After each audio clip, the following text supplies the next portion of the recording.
कैदी jail story part 1। मंगल एक jail में कई वर्षों से कैदी था। जेल में इतने दिन होने के बाद भी उसका कोई दोस्त नहीं था। जेलर उससे अक्सर एक ही बात कहता था, मंगल, तुम किसी को परेशान भी नहीं करते। इतना समय हो गया है तुमको जेल में, तो आखिर तुम किसी से कुछ बोलते क्यों नहीं हो? तुम क्या सोचते रहते हो?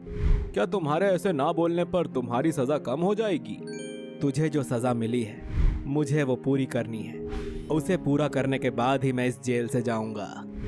इतना सुनकर जेलर मंगल को बिना कुछ जवाब दिए उसकी काल कोठरी से अपने कैबिन के अंदर वापस चला जाता है। पर वहां जाकर भी वो मंगल के बारे में ही सोचता है। आखिर पता नहीं इस व्यक्ति के साथ क्या हुआ था, क्यों ये इतना उदास रहता है। मुझे तो कुछ समझ नहीं आता।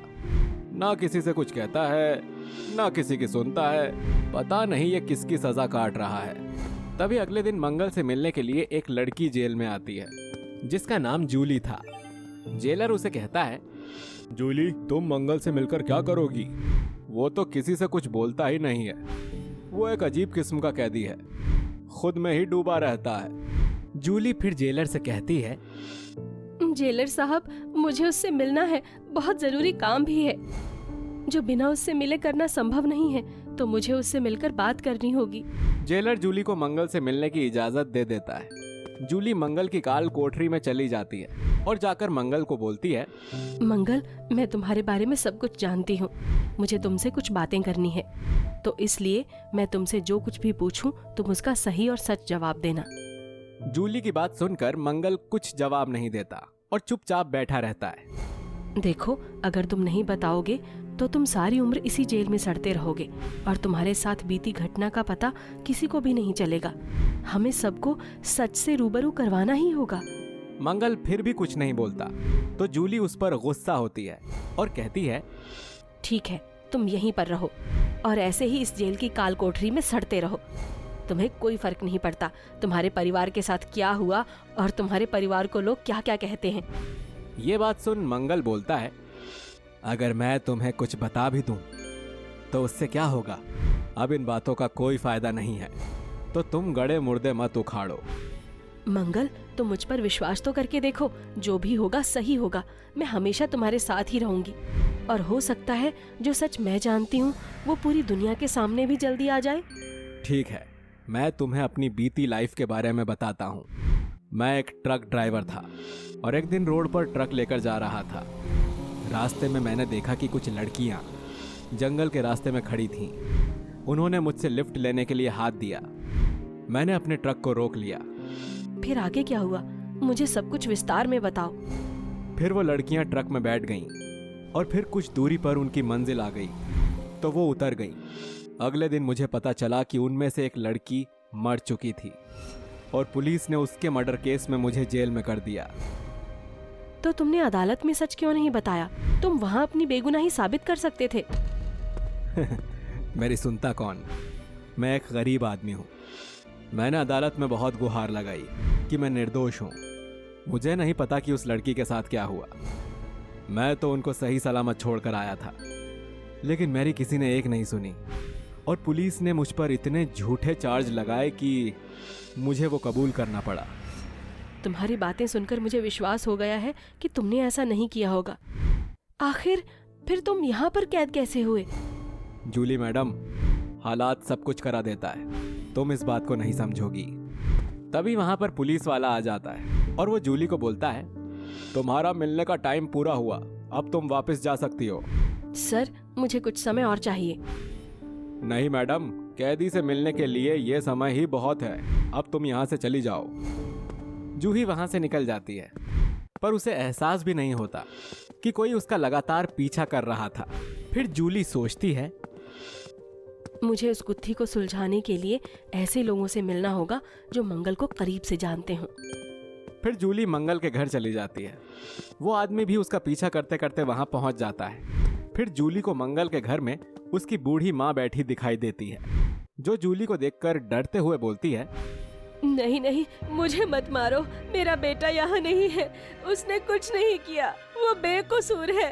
मुझे मत मारो, मुझे छोड़ दो। इतना कहकर मंगल की माँ एक कोने में सिमट कर बैठ जाती है।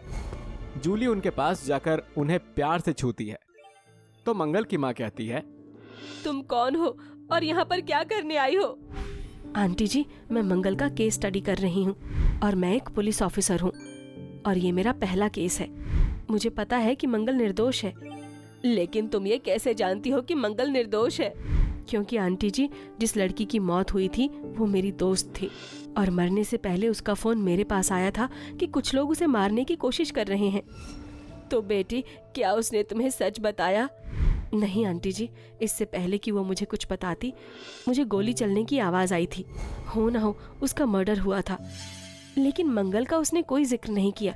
मुझे जानना है कि आखिर उसको किसने मारा। मैं तुम्हें बताती हूँ बेटा, उस रात मंगल घर पर आया था। वो बोला, माँ मुझे बहुत तेज भूख लगी है, मुझे खाना खाना है। मैंने मंगल को खाना दिया और वो खाना खाकर सो गया। फिर क्या हुआ? पुलिस वालों ने मंगल को कहाँ से पकड़ा? अगली सुबह जब हमारी आंख खुली तो हमारे घर के सामने पुलिस थी जो बिना कारण मंगल को उठाकर जेल में ले गई और मंगल पर वो केस लगाया जो उसका नहीं था। क्या मैं मंगल का कमरा देख सकती हूँ? हाँ बेटा, तुम मेरे बेटे के लिए इतना सोच रही हो, उसे बचाना चाहती हो, तो तुम मंगल का कमरा देख सकती हो। जूही मंगल के कमरे में जाती है। वहां पर उसे एक पुराना मोबाइल मिलता है। ये मोबाइल किसका है? क्या ये मंगल का है?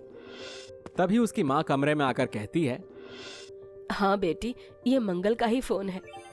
फिर जूली मोबाइल को देखती है कि वो चार्ज नहीं था, तो जूली उस फोन को चार्ज करती है और उसकी गैलरी में देखती है। वहां पर एक वीडियो क्लिप पड़ी हुई थी।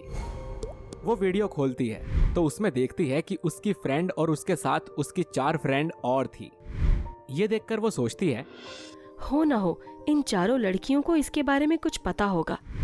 फिर जूली अपनी दोस्त रीमा के पास जाती है और उससे मर्डर के बारे में पूछती है। रीमा जूली को देखकर पसीना पसीना हो जाती है और डरते हुए बोलती है,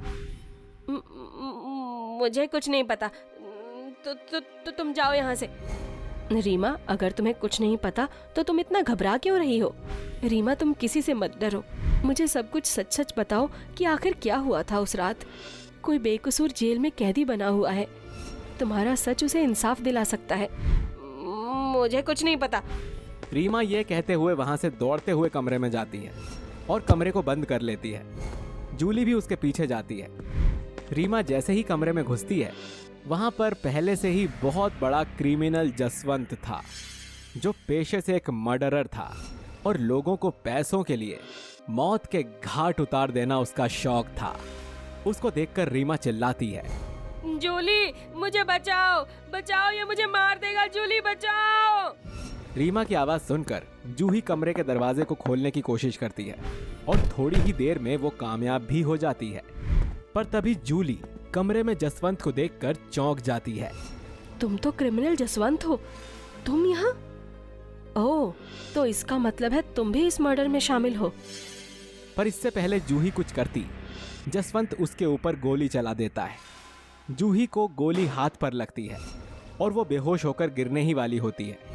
तभी वहां पुलिस ऑफिसर आ जाता है और जूही को पकड़ लेता है। गोली की फायरिंग से जसवंत भाग जाता है। कहानी जारी रहेगी।